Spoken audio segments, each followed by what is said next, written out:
Ya, dah tentu momokkan ini bukan baru dilemparkan kepada kami. Tetapi dengan adanya lebih ramai penyertaan orang Melayu, kita boleh perlahan-lahan memecahkan tembok prejudis yang telah dibina sebelum ini. Jadi itu seperti yang saudari Rara katakan ialah peranan yang kami mainkan untuk menunjukkan bahawa sebenarnya parti ini bukanlah seperti yang digembar-gemburkan. Kalau nak tahu contohnya apa dia DAP itu, bagaimana sebenarnya DAP itu, kalau tak yakin datanglah ke Bentong, datanglah ke Bangi, tengok cara kami buat kerja. Sebab saya fikir saya dan YB Rara yakin dengan khidmat yang kami telah berikan selama 2 tahun lebih ni. Saya 2 tahun lebih, YB Rara, saudari Rara lebih lama lah dekat Ketari dulu.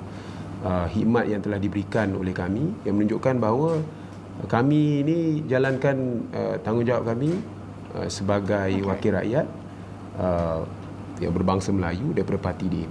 Tak pernah pun kami halang, malahan kami banyak mengadakan program-program yang di surau, di masjid. Jadi tak ada masalah langsung tentang DAP dengan Melayu dan Islam ni. Ada soalan lain? Sekarang ni ada berapa bilang yang ahli DAP Melayu? Kami tak ada jumlah yang khusus sebab data tu kami tidak melihat sebenarnya berapa jumlah bangsa dan sebagainya. Tapi dari jangkaan kami kurang daripada 10%, lebih kurang lah. Jadi exact figure tak ada.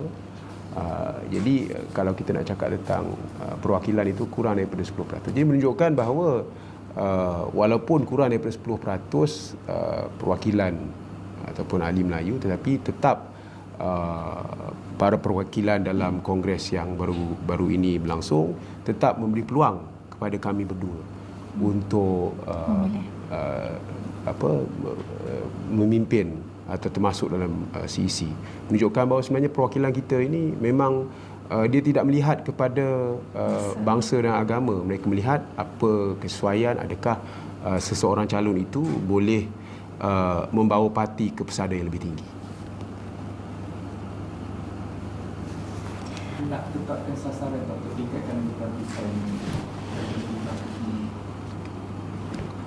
kalau nak kata tetapkan sasaran tu mungkin dari segi pure figures tak adalah nak tetapkan sasaran. Sebab kita parti DAP ni bukanlah parti macam parti lain yang mana kita berbangga dengan